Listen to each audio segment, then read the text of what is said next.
नमस्कार, आप देख रहे हैं धाकड़ एक्सक्लूसिव। मैं हूं पद्मजा जोशी। आज सबसे पहले कुछ ऐसी तस्वीरें आपको दिखाना चाहते हैं जो परेशान करने वाली हैं, पर उन्हें देखना बेहद जरूरी है, क्योंकि ये तस्वीरें आपको बताएंगी कि कैसे देश के उन हिस्सों में जहां पर शायद कैमरा हर वक्त नहीं चलता, जहां मीडिया फौरन नहीं पहुंच पाती, वहां पर क्या होता है और राजनीति में कितना कुछ आपको दिखाया जाता है और कितना कुछ आपसे छुपाया जाता है। घायल अवस्था में जो आपको ये शख्स दिख रहा है, उसका नाम है अमराराम। ये एक आरटीआई एक्टिविस्ट है। शराब माफिया और पंचायत में होने वाली गड़बड़ी के खिलाफ उन्होंने आवाज उठाई थी। राजस्थान में कांग्रेस शासित राज्य है। पिछले 7 सालों में आपने सुना होगा कि बार बार, और ये सही बात भी है कि उन्होंने आवाज उठाई है, उठानी भी चाहिए विपक्ष को आवाज, पर बार बार अभिव्यक्ति की आजादी की बात करती रही है कांग्रेस पार्टी। राहुल गांधी से लेकर के प्रियंका गांधी तक अभिव्यक्ति की बात करते हैं, कहते हैं कि देश में आवाज को दबाया जा रहा है, लोगों का मुंह बंद किया जा रहा है। पर जब खुद के राज्य की बात आई तो मुंह ही बंद नहीं किया। एक आरटीआई एक्टिविस्ट के साथ क्या सुलूक किया गया, देखिए। जहां भी ऑपोजिशन अपनी आवाज उठाने की कोशिश करती है तो धमकाकर, डराकर उनको सस्पेंड करके सरकार काम करती है। ये लोकतंत्र की हत्या है। आपकी आवाज सुनना नहीं चाहती। जहां आप आवाज उठाते हो आपको दबाया जाता है, धमकाया जाता है, चालू किया जाता है। This is an act of brute suspension of democracy, purely in order to stifle dissenting voices, and that is simply wrong.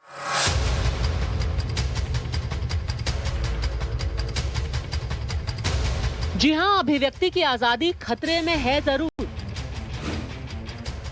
लोगों की आवाज को दबाया जरूर जा रहा है।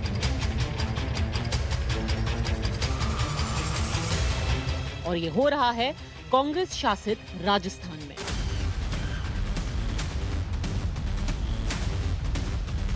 बाड़मेर के एक आरटीआई एक्टिविस्ट को यह सजा मिली है शराब माफिया और पंचायत के काम में हो रही गड़बड़ी के खिलाफ आवाज उठाने के लिए।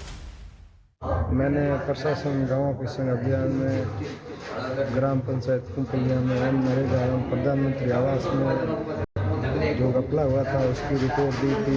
उसके संबंध में नगराज में कई लोगों से मेरे को फोन भी करवाया और मुझे धमकी दी थी कि मान जा, नहीं तो तेरे हाथ पैर तोड़ के डाल देंगे। मैं जोधपुर से घर आया तो बस में जहाँ उतरा था वहाँ से इन्होंने मेरा अपहरण किया और उसके बाद मेरे को हाथ और पैर, आँखें सब बांध दी थी और सुनसान जगह ले जाकर मेरे दोनों पैर फ्रैक्चर किए, हाथ फ्रैक्चर किया और मेरे सिर में गंभीर चोट है, गुप्तांगों पर मारा। सबसे चौंकाने वाली बात यह है कि पिटाई होने के एक दिन पहले ही आरटीआई एक्टिविस्ट अमराराम ने फेसबुक पे लिखा था कि उनको लगातार धमकियां मिल रही हैं, पर वो चुप नहीं रहेंगे। फिर भी एक ईमानदार आरटीआई एक्टिविस्ट को समय रहते पुलिस का संरक्षण नहीं दिया गया। अब पुलिस कह रही है कि जांच जारी है। देर रात की घटना है। आरटीआई कार्यकर्ताओं का जो अटैक हुआ था उसके बाद में उनको प्राथमिक उपचार के लिए बालोतरा ले जाया गया, फिर वहाँ से higher centre MDM hospital Jodhpur refer कर दिया गया। तो एडिशनल एसपी साहब बाड़मेर उनसे मिलने गए हैं।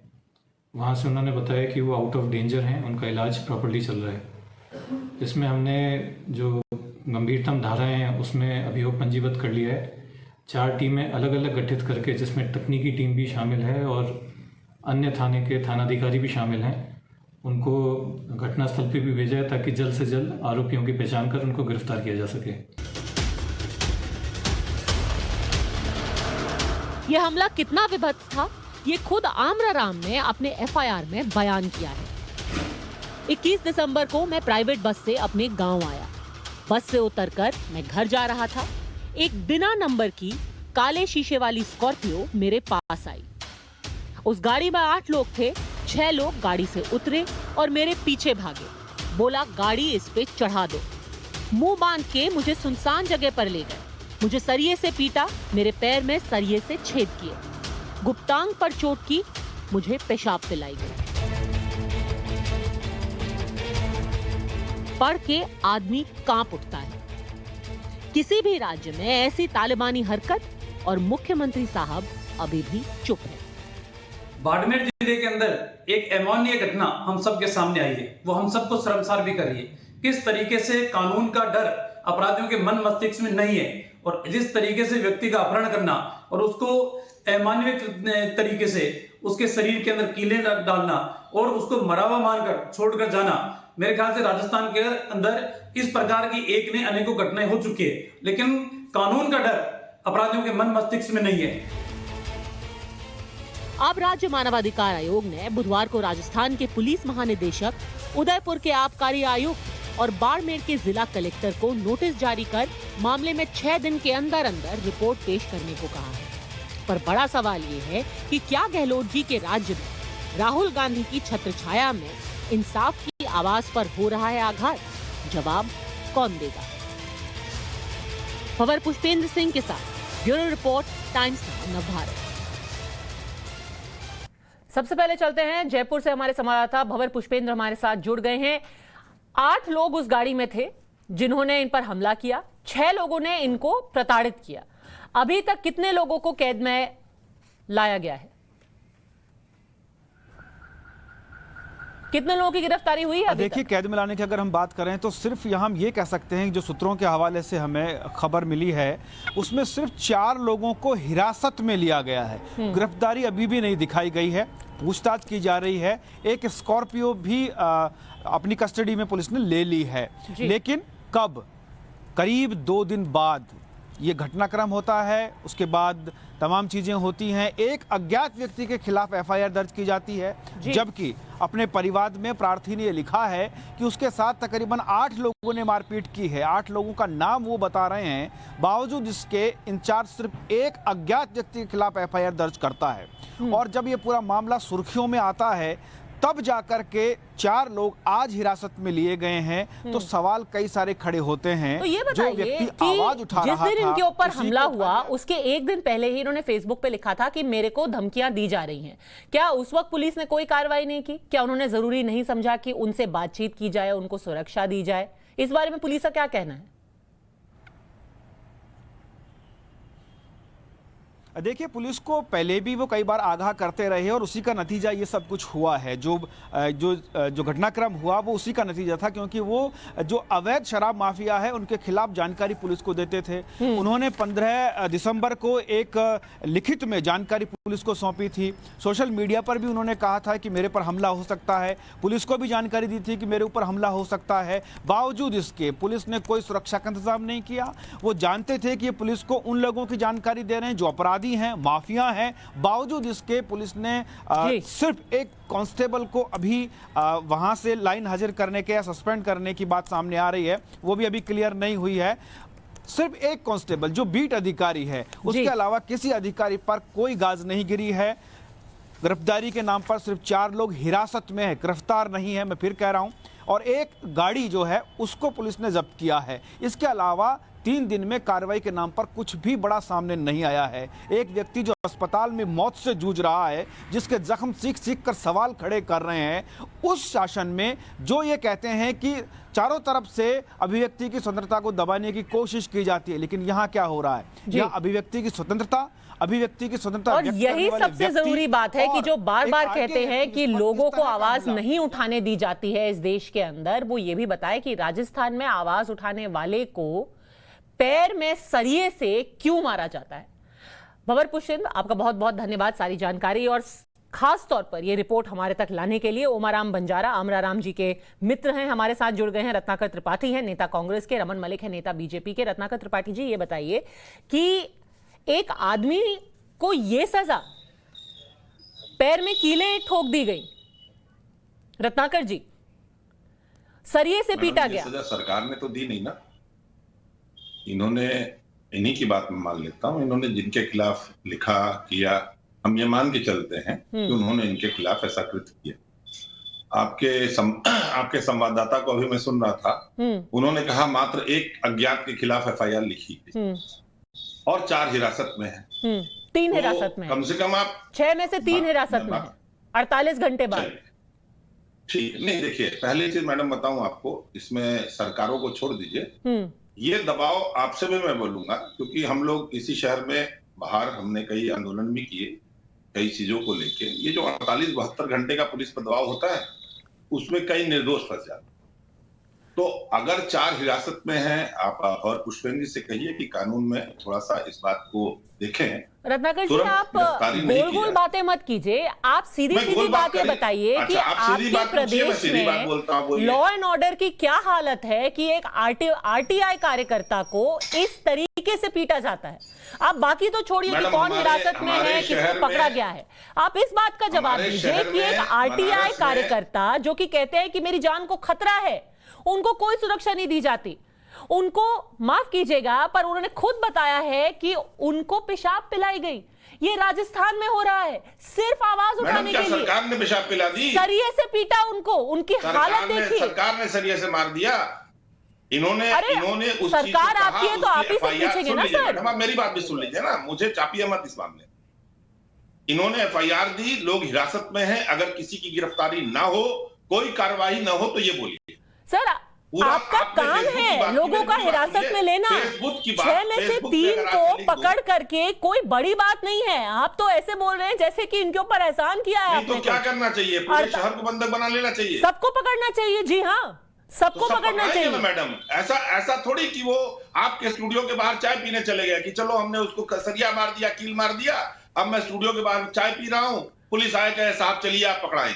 सर जो अपराध करता है वो भागता है मैडम ना, जो भागता है उसके साथी पकड़ाते हैं, उसके घर वाले उठाए जाते हैं। रत्नाकर जी मैं उस तरीके की राजनीति करना नहीं चाहती, पर मैं आपको ये भी याद दिला दूं कि किसी और प्रदेश में अगर ये होता ना तो आप सीधे मुख्यमंत्री का इस्तीफा मांग रहे होते। आप ही की पार्टी सीधे मुख्यमंत्री का इस्तीफा मांग रही होती, पर यहाँ पे आप कह रहे हैं कि अरे हम क्या करें, लोग भागते हैं, अब हम पीछे पीछे भाग रहे हैं, एक दिन भागते भागते पहुंच जाएंगे, पकड़ लेंगे। ऐसा तो हर कोई पुलिस में कहेगा कि हाँ जी क्रिमिनल थे भाग गए, हम क्या करें, हम भी उनके पीछे पीछे भाग निकले। क्रिमिनल थे भाग गए मैडम, आप गलत तरीका मत अपनाइए। क्रिमिनल भागते ही हैं, उनको दौड़ा के ही पकड़ा जाता है। इसीलिए तो आप सरकार में हैं। आप पढ़िएगा ना, सुनिए, आप आईपीसी सीआरपीसी पढ़िएगा तो उसमें लिखा जाता है कि बजरिया मुखबिर ये सूचना प्राप्त हुई कि ये अपराधी इस जगह पर है। बिल्कुल रत्नाकर जी, आपका जैसा ज्ञान मेरे को है नहीं आईपीसी और सीआरपीसी का, पर रमन मलिक यहाँ पर ये तर्क दिया जा रहा है कि कौन सा सरकार ने इनको बिठा करके पीटा है सरिये से।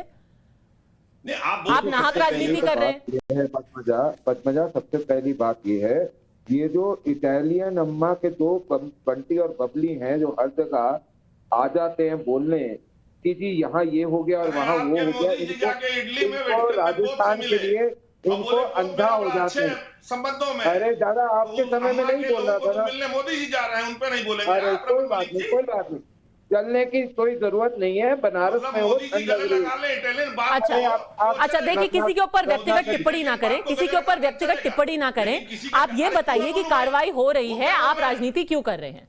रमन भाई, आप एक सबसे पहले बात जी ये बताइए त्रिपाठी जी, जब आपकी बारी होती है तो कोई ना बोले और आप बीच में अच्छा रत्नाकर जी आपका ऑडियो मेरे को 30 सेकंड के लिए कम करना पड़ेगा, उनको बोलने दीजिए, कोई व्यक्तिगत टिप्पणी नहीं होगी। बोलिए रमन मलिक। नहीं, सबसे पहली बात ये बताएं कि जो प्रियंका गांधी आज दोपहर को बैठ के राम मंदिर के ऊपर प्रवचन दे रही थी, जो फिरोज खान की पोती और फिरोज खान का पोता आके हिंदुत्व के ऊपर बता रहा होता है, तो आज उससे पूछना चाहिए कि राजस्थान का विषय जब आता है, जब वहां बलात्कार हो रहे हो, जब वहां लोगों को मारा जा रहा हो, सड़क पे भगा के मारा जा रहा हो, कानून व्यवस्था का नाम नहीं, और जब राजस्थान की बात आए, पंजाब की बात आए, छत्तीसगढ़ की बात आए, तो ये मूक दर्शक बन जाते हैं, अंधे हो जाते हैं, तब इनको कलेक्टिव एमनीजिया आ जाता है। मैं ये पूछना चाहता हूं कि ये इनको क्या तब कान में वो जो बोलते हैं इटली का जो हियरिंग एड होता है बहुत अच्छा था, वहां से मंगवा लो ना भैया, कम से कम सुनो तो सही, लोगों को क्या गुहार है। मूक दर्शक क्यों बन गए? जो नेता हैं, जो शीर्ष नेता हैं रत्नाकर जी कांग्रेस पार्टी के, मूक दर्शक क्यों बन गए? राजस्थान में जब आदमी की पिटाई हुई तो मोदी जी का इटली में बाप को गले लगाना देख रहे हैं ना, इटालियन बाप को गले लगा रहे हैं। देखिए यही होता है, हम बाड़मेर की जगह फिर इटली पहुंच जाते हैं। आप बाड़मेर की बात कीजिए ना, वहां पर एक आदमी जिंदगी और मौत के बीच में झूल रहा है, उसको देख करके सारा जो शीर्ष नेतृत्व है मूक दर्शक क्यों है? उनके दिमाग में मैडम आप चुप रहिएगा, इसमें उनके दिमाग में उस लड़के की चोट नहीं छाई है। उनके दिमाग में इटालियन अम्मा, इटालियन हियरिंग एड, इन्हें मुसलमानों से दुश्मनी है, इन्हें मोदी जी से इटली से खत्म करके संबंध। चलिए इस सब तू में से किसका भला नहीं होने वाला है। ओमा राम बंजारा जी हैं, आम्र राम जी के दोस्त हैं। इटालियन बाप को गले लगा रहे हैं, उस पर प्रश्न पूछेंगे वो जी। ओमा राम जी, आपसे पूछना चाहती हूँ कि क्या कभी किसी सुरक्षा की मांग की गई थी? अगर धमकियां मिल रही थी, कभी सुरक्षा मांगी थी आम्र राम जी ने? हाँ मैडम, अमरा राम जी ने 2 साल पहले से उसको धमकियां मिल रही थी पूर्व सरपंच के द्वारा, मगराज के द्वारा। तो उन्होंने 2 साल पहले भी परिवार दिया था, जिसमें पुलिस ने नाम मात्र जो 2 व्यक्ति थे उनको पाबंद किया था, और मगराज जो पूर्व सरपंच है और जो जहाँ गीड़ा थाना है ना, गीड़ा थाने का मोस्ट वांटेड हिस्ट्री शीटर है, उसको पाबंद किए ही नहीं। और अभी जो ये सारा घटनाक्रम हुआ है सब मगराज के इशारों पे ही हुआ है। अच्छा, तो आपको लगता है कि इसमें कोई राजनीतिक दखल भी है? कोई बड़ी शख्सियत इसके पीछे है? कौन? बिल्कुल राजनेताओं का हाथ है इसमें, हो सकता है, पूर्ण रूप से तो नहीं कह सकते, लेकिन वहाँ दोनों नेता है, दोनों ही वहां से मंत्री है। एक तो केंद्रीय मंत्री है, एक कैबिनेट मंत्री है। ये बताइए किस वजह से उनको धमकियां मिल रही थी? हमने पढ़ा कि शराब माफिया की वजह से, पंचायत में कुछ यहाँ पर गड़बड़ी हो रही थी, उसकी वजह से धमकियां मिली। ठीक से बताइए कि क्यों मिली धमकी? 15 दिसंबर को गांवों के संग अभियान था, उसमें अमरा राम जी के द्वारा विकास अधिकारी और तहसीलदार महोदय को एक परिवार दिया था, जिसमें पंचायती राज के अंतर्गत कुछ अनियमितताएं, गड़बड़ियां थी, उसकी जांच के लिए उन्होंने एक परिवार दिया था। और दो एप्लीकेशन दी थी। एक जो अवैध ब्रांचें हैं इस क्षेत्र में, जो ठेका तो एक ही है, मात्र 10-12 अवैध ब्रांचें चल रही हैं। जी बताइए तो रत्नाकर त्रिपाठी जी, ये 1-2 दिन की बात नहीं है, 2 साल पहले भी पुलिस को सचेत किया गया था, नाम मात्र कार्रवाई हुई है। अब बताइए, गलत है सवाल पूछना? जी मैडम, अगर आपने इन्होंने क्या लिख के दिया था उस पर पाबंदी कार्रवाई हुई, या अगर कार्रवाई हो जाती तो ये अमरा राम का आज ये हाल नहीं होता। मैम आप मुझे ये बताइए, आपसे मैं पूछ रहा हूँ, अमरा राम जी ने क्या लिख के दिया था? मैम उसको धमकियां मिल रही थी सर, तो मैं बता रहा हूँ, संरक्षण के लिए लिखा था। मैं समझ गया सर, मैं समझ गया जी सर। मैडम मेरी बात देखिए रत्नाकर त्रिपाठी जी, ये आपस में बहसबाजी करने का हमारा मकसद नहीं था। ये केस अब आपके संज्ञान में है। आपसे बस इतना ही हमारा रिक्वेस्ट है कि कम से कम जो लोग इसके पीछे हैं उन सबको हिरासत में लीजिए। ऐसा ना हो कि पंजाब की तरह यहाँ पर भी जो लोग कातिल हैं, जो लोग मौका देंगी, हाँ, जिन लोगों ने ये हमला किया है वो खुले में घूमे। आप सबका बहुत बहुत धन्यवाद, क्योंकि इस वक्त बड़ी खबर आ रही है जहां पर दिल्ली में ओमाइक्रॉन को लेकर के प्रधानमंत्री की एक बड़ी बैठक चल रही है। उससे ताजा तस्वीरें इस वक्त सामने आ रही हैं। पीएम मोदी की बड़ी बैठक है। इसके पहले एक एडवाइजरी भी जारी की थी केंद्र सरकार ने सारे राज्यों को। ये बोला था कि और कड़ाई करने की जरूरत है। उसके चलते कई ऐसे राज्य हैं जिन्होंने काफी नए मेजर्स भी अनाउंस किए हैं। उन्होंने कहा है कि कोई बड़ी पार्टी क्रिसमस या न्यू ईयर के चलते नहीं हो सकती है। कई पाबंदियां लगाई हैं राज्य सरकारों ने, और ये वो बैठक है जो इस वक्त चल रही है। स्वास्थ्य सचिवों के साथ प्रधानमंत्री की बैठक फिलहाल जारी है। हाई लेवल बैठक कल ही प्रधानमंत्री कार्यालय ने बताया था कि आज जो ओमाइक्रॉन की पूरी देश में हालात है उनकी समीक्षा के लिए प्रधानमंत्री एक बैठक करेंगे। उसमें सारे स्वास्थ्य सचिव भी हैं। हाई लेवल की ये बैठक करीब पिछले 45 मिनट से पीएमओ में चल रही है। लोक कल्याण मार्ग में ये बैठक फिलहाल जारी है। क्या इसके बाद कुछ और फैसले भी लिए जा सकते हैं, कुछ और घोषणाएं भी हो सकती हैं? एक रिव्यू है जहां पर जितने भी राज्य सरकारें हैं वो अपना अपना जो सिचुएशनल रिपोर्ट है वो प्रधानमंत्री के सामने रखेंगे, और आगे का जो पूरा कार्यक्रम है, आगे का जो पूरा रास्ता है, उस पर कुछ फैसला लिया जा सकता है। क्या कुछ हुआ उस मीटिंग के अंदर? अमित कुमार हमारे साथ लाइव जुड़ गए हैं। जी अमित, क्या जानकारी आ रही है? अरे यार निकल गया। अमित बताइए क्या जानकारी है? जी वापस जाएंगे अमित के पास। बस कुछ ही देर में आपको बता दें कि पिछले 21 दिनों में ही अचानक जो ओमाइक्रॉन के केसेस हैं उनके आंकड़ों में उछाल आया है। 16 राज्यों में से करीब 270 केस महज पिछले 20 से 21 दिनों में सामने आए हैं। इसीलिए ये जो स्थिति है उसका मुआयना करने के लिए प्रधानमंत्री ने ये आज बैठक बुलाई है। क्या हुआ इस बैठक के अंदर अमित, क्या आपको सुनने में आ रहा है? सबसे बड़ी बात की एक तरह से दूसरी बैठक है। इससे पहले जब ओमिक्रॉन के बारे में चर्चा शुरू हुई थी तभी प्रधानमंत्री ने एक बैठक की थी और आज बनारस से लौटने के बाद 6:30 बजे ये बैठक शुरू हुई और उसमें तमाम अधिकारी यहाँ पर मौजूद हैं। और सबसे बड़ी बात की जो कोविड के हालात हैं, क्योंकि पिछले कुछ दिनों में लगातार जब संख्या बढ़ रही है और दूसरी तरफ जो भीड़ दिख रही है, ये एक ऐसी चिंता की बात है जिसको लेकर प्रधानमंत्री लगातार उस पर नजर रखे हुए हैं। और इसलिए प्रधानमंत्री ने जो आज बैठक की उसमें 2-3 चीज़ें मुख्य रूप से रही कि जो राज्यों में हालात हैं उस पर नजर है कि क्या वहां पर मेडिकली हम कितने तैयार हैं। क्योंकि जब पिछली बैठक हुई थी उसमें कहा गया था कि दवाइयां लगभग हर राज्य में पहुंच जाए, उसका विशेष ध्यान रखा जाए। जो बेड्स हैं या ऑक्सीजन के जो प्लांट्स हैं वो प्रॉपर काम कर रहे हैं कि नहीं कर रहे हैं। इसके अलावा जो बच्चों का जो यूनिट है वो हर जिलों में हर जगहों पे वो एक्टिव है कि नहीं, उनके लिए अलग से बेड की व्यवस्था होनी चाहिए। तो ये इस तरह के निर्देश पिछले बार दिया गया था प्रधानमंत्री की तरफ से। तो इस बार प्रधानमंत्री जो निर्देश दिए गए थे उसकी एक तरह समीक्षा हो रही है कि ओमिक्रॉन को लेकर जिस तरह की संख्या बढ़ रही है तो क्या हम कितने प्रिपेयर्ड हैं, क्या राज्य उसको लेकर कितनी तैयारियां हैं। क्योंकि राज्यों से बेहतर कोऑर्डिनेशन की बात प्रधानमंत्री ने कही थी कि बहुत जरूरी है कि केंद्र की तरफ से राज्यों से बेहतर कोऑर्डिनेशन किया जाए ताकि मेडिसिन से लेकर हर फैसिलिटी जो जरूरत है उसको दिया जाए। तो उन तमाम चीजों की समीक्षा की जा रही है और जहां जरूरत पड़ रहा है कि और किसको बेहतर किया जाए उसके बारे में निर्देश भी दिए जा रहे हैं प्रधानमंत्री मोदी की तरफ से अधिकारियों को। सबसे बड़ा सवाल जो लोगों के जहन में है इस वक्त अमित, कि क्या एक और लॉकडाउन हम देश में देख सकते हैं, उसको लेकर के क्या कोई चर्चा या कोई फैसला आज हो सकता है? नहीं, मुझे लगता है कि अभी ये वक्त नहीं है कि कोई लॉकडाउन को हो, क्योंकि उस तरह के हालात अभी पैदा नहीं हुए हैं। और वैसे भी अगर आप कहें तो प्रधानमंत्री ने एक बात कही थी कि पिछले बार जब दूसरी लहर जब चली थी, जब कई लोगों की जान गई, तब भी उस वक्त इस बात को ध्यान रखा गया कि लोगों की जान कैसे बचाए, लेकिन एक अर्थव्यवस्था चलेगी। क्योंकि पहले लॉकडाउन की वजह से बहुत सारी मुश्किलों का सामना करना पड़ा है। तो एक बार ऐसी स्थिति ना हो, इस पर विशेष ध्यान दिया जा रहा है कि लॉकडाउन जैसी हालत ना बने। उसके लिए जरूरी कि दूसरी तैयारी की जाए ताकि जो ओमिक्रॉन अगर वो फैल रहा है तो उसको रोकना कैसे है, लोगों तक बेहतर सुविधा पहुंचाई जाए ताकि वो हालात ना बने। लेकिन मुझे नहीं लगता है कि उसको लेकर कोई अभी चर्चा हो रही है। लॉकडाउन को लेकर फिलहाल कोई चर्चा नहीं है सरकार में किसी भी स्तर पर। बिल्कुल, तो कई सारी अफवाहें आपके पास भी व्हाट्सएप पे आती होंगी लॉकडाउन को लेकर के, नाइट कर्फ्यू को लेकर के। उन पर भरोसा ना करें, उन पर विश्वास ना करें। सटीक खबर यहीं आपको मिलेगी टाइम्स नाउ नवभारत पर। वो मीटिंग अभी भी चालू है, क्या कुछ उसके अंदर होता है अमित कुमार पहले आपको बताएंगे। फिलहाल वक्त हो गया है एक ब्रेक का।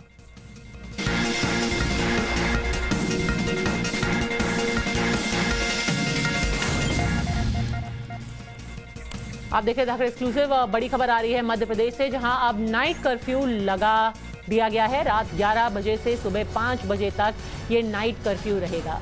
ये आदेश दिए गए हैं, ये फैसला लिया गया है। शिवराज सिंह चौहान जो मुख्यमंत्री हैं उन्होंने ये आदेश दिए हैं बढ़ते हुए ओमाइक्रॉन और कोरोना के केसेस को मद्देनजर रखते हुए। लगातार केसेस आ रहे थे सामने और अब ये ताज़ा निर्देश आए हैं मध्य प्रदेश में, जहां अब नाइट कर्फ्यू का फैसला लिया गया है। सुनिए। बच्चे हैं वो 50% की संख्या में ही जाएंगे ताकि वहाँ सोशल डिस्टेंसिंग बनी रह सके। हम आज एक फैसला और कर रहे हैं कि रात्रिकालीन कर्फ्यू रात 11 बजे से लेके सुबह 5 बजे तक लगा रहेगा। अगर आवश्यकता पड़ी तो कुछ और उपाय हम जरूर करेंगे। और हाँ, अगर कोविड का कोई पॉजिटिव केस आता है तो घर में अगर पर्याप्त स्थान है तो घर में उसको आइसोलेट करके इलाज करेंगे, और नहीं तो हर हालत में उनको हमको अस्पताल में ही भर्ती कराना चाहिए ताकि। टाइम्स नाउ नवभारत संवाददाता गोविंद गुर्जर इस वक्त हमारे साथ लाइव जुड़ गए हैं। गोविंद, ये बताइए कि जब और कदमों की बात मुख्यमंत्री कर रहे हैं तो और आने वाले दिनों में ऐसे कौन से और उपाय हैं जिनके बारे में सरकार चर्चा कर रही है? जी बिल्कुल पद्मजा, कुछ ही देर पहले सीएम शिवराज सिंह चौहान के सोशल मीडिया पर ये मैसेज आया था कि 7 बजे सीएम शिवराज सिंह प्रदेश को संबोधित करेंगे।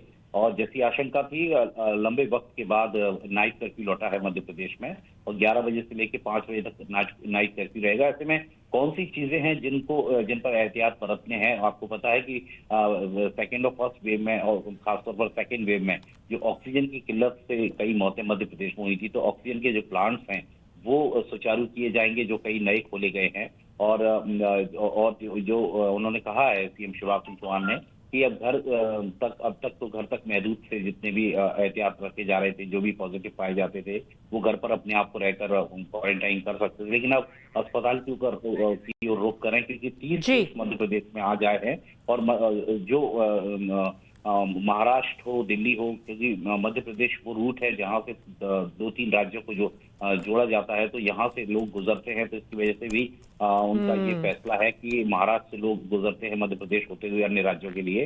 तो ऐसे में उन्होंने एहतियात के तौर पर ये आपको याद होगा कि कल ही केंद्र ने राज्य सरकारों को निर्देश दिया था कि अगर उन्हें ठीक लगे तो और कड़ाई करने की जरूरत है, अगर नाइट कर्फ्यू लगाना चाहें तो वो लगाएं। और मध्य प्रदेश ऐसा पहला राज्य बन गया जिसने नाइट कर्फ्यू वापस अब लगा दिया है। सचेत रहने की बहुत जरूरत है। गोविंद, सारी जानकारी के लिए आपका बहुत बहुत धन्यवाद।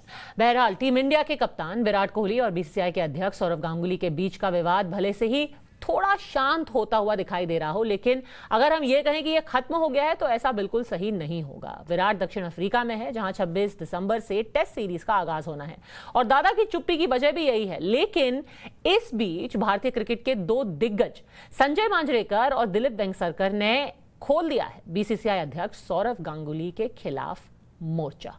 देखिए कैसे।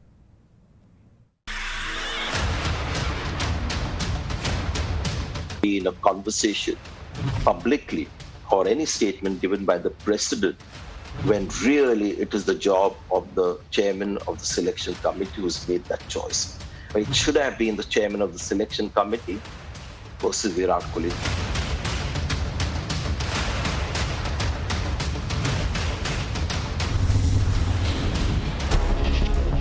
इसे भारतीय क्रिकेट का सबसे काला अध्याय ना कहें तो और क्या कहें। बोर्ड प्रेसिडेंट सौरव गांगुली अपनी कहानी सुनाते हैं, जिसे खुद टीम के कप्तान विराट कोहली ही झूठा ठहरा देते हैं। बोर्ड के प्रेसिडेंट पर जिम्मेदारी होती है खेल को बढ़ाने की और खिलाड़ियों को बेहतर से बेहतर सुविधा देने की, वहीं चयनकर्ताओं पर एक अच्छी टीम चुनने की। लेकिन यहाँ तो मानो खुद बोर्ड प्रेसिडेंट ही चयनकर्ता बन गए हैं और वो काम कर रहे हैं जो सिलेक्टर्स का होता है। ये हम नहीं, हिंदुस्तान के पूर्व क्रिकेटर संजय मांजरेकर का कहना है। View has always been one thing, that one very important member of the Indian cricket administration is a guy who doesn't quite get the attention that he deserves, and that's the chairman of selectors, the chairman of the selection committee. So I don't know why there should have been a conversation publicly or any statement given by the president of the BCCI, when really it is the job of the chairman of the selection committee who's made that choice.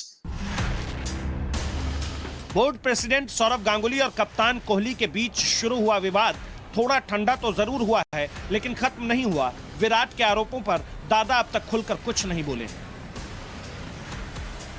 Kohli को कप्तानी से हटाने के बाद तो दादा खूब बोल रहे थे, अखबारों में, टीवी चैनल पर अपनी राय रख रहे थे। लेकिन जब से विराट ने दादा के बयान की धज्जियां उड़ाई, तब से दादा तो नहीं बोले। लेकिन अब पूर्व भारतीय खिलाड़ियों ने सौरव गांगुली के खिलाफ मोर्चा खोल दिया है। टाइम्स नेटवर्क से एक्सक्लूसिव बातचीत में संजय मांजरेकर ने बीसीसीआई पर आरोप लगाए हैं कि चयन के बारे में चयनकर्ता बात करते हैं, खुद बोर्ड का प्रेसिडेंट नहीं। Miscommunications and all the misunderstandings and everything has been happening over the years. But it should have been the chairman of the selection committee versus Virat Kohli. That would have been the right way to go about, and that would have been the more professional, what should I say, an image or exterior one should have seen. Manjrekar के इस बयान से पहले मुंबई से ही आने वाले भारत के पूर्व कप्तान और पूर्व मुख्य चयनकर्ता दिलीप वेंगसरकर भी सौरव गांगुली के खिलाफ मोर्चा खोल चुके हैं। वेंगसरकर ने एक बयान में कहा, गांगुली को सिलेक्शन कमेटी की जगह आकर बयान नहीं देना चाहिए था। गांगुली बीसीसीआई के अध्यक्ष हैं, टीम चयन और कप्तानी के विवाद पर चीफ सेलेक्टर चेतन शर्मा को बयान देना चाहिए। इन बयानों से साफ है कि भारतीय क्रिकेट 2 गुटों में बंट गया है। एक गुट विराट के साथ है और सौरव गांगुली के खिलाफ, तो वहीं दूसरा गुट ऐसा है जो पहले ही कोहली को अपने क्रिकेट पर ध्यान देने की सलाह दे चुका है। ऐसे में 26 दिसंबर से भारत और दक्षिण अफ्रीका के बीच पहला टेस्ट मैच भी शुरू हो रहा है। 25 दिसंबर को विराट एक बार फिर प्रेस कॉन्फ्रेंस करेंगे। हिंदुस्तान में तो विराट ने बोर्ड प्रेसिडेंट सौरव गांगुली के बयानों की पोल खोल दी। अब देखना ये कि क्या इस बार फिर विराट दादा के खिलाफ फ्रंट फुट पर खेलते हैं या फिर पत्रकारों की यॉर्कर को करते हैं defend. Bureau report, times now नव भारत। संजय मांजरेकर और दिलीप वेंगसरकर ने सौरव गांगुली पर आरोप तो लगा दिया, लेकिन इस पूरे मामले का सच क्या है? क्या वाकई मुख्य चयनकर्ता चेतन शर्मा को प्रेस कॉन्फ्रेंस करनी चाहिए थी? इस मुद्दे पर टाइम्स नाउ नव भारत के संवाददाता वैभव भोला ने पूर्व चयनकर्ता सबा करीम से बात की। और सबा भाई, आप पूर्व चयनकर्ता भी रहे हैं, बीसीसीआई को भी बहुत क्लोजली आपने गवर्न किया है। मैं सिर्फ आपसे एक चीज ये जानना चाहता हूँ कि सिलेक्शन का एक प्रोसेस क्या होता है? एक समय तो आप लोग आते थे, मीडिया से आकर बात करते थे टीम सेलेक्ट होने के बाद कि हमने इस खिलाड़ी को रखा है, इस खिलाड़ी को नहीं रखा, तो अब वो चीज थोड़ी सी मतलब कम दिखी मुझे। तो एक प्रोसेस क्या होता है कि कप्तान को हटाना है, बनाना है, ये प्रोसेस क्या होता है? देखिए, प्रोसेस तो है, चयनकर्ता डिसाइड करते हैं, सिलेक्शन कमेटी मीटिंग होती है, उसमें ये निर्णय लिया जाता है। और उसके बाद हमारे ज़माने में मुझे याद है, मेरे ख्याल में मेरे बाद भी जब एमएसके प्रसाद चेयरमैन थे तब भी वो प्रेस को एड्रेस कर रहे थे। पर आजकल मैंने ये देखा नहीं, हो सकता है इसके पीछे कोई और कारण हो सकता है कि वर्चुअल मीटिंग करना कठिन हो रहा होगा, इसके बारे में मुझे जानकारी नहीं है। पर नॉर्मली जो चेयरपर्सन होता है, जो चेयरमैन होता है सिलेक्शन कमेटी का, वो एड्रेस करता है मीडिया को, वो बातें करता है उनसे, उनके जो सवाल हैं उनका जवाब देता है, जो कि पहले से होता आ रहा है। अब रही कैप्टन डिसाइड करने की बात, तो मुझे लगता है कि चयनकर्ता डिसाइड करते हैं और ऑफ कोर्स बीसीसीआई के जो अधिकारी हैं, जो अधिकारीगण हैं, उनसे भी बातचीत होती है, उनको डिसीजन कन्वे किया जाता है। उसके बाद जो नॉर्मल सिस्टम है, जो नॉर्मल प्रोसेस है, उसको फॉलो किया जाता है।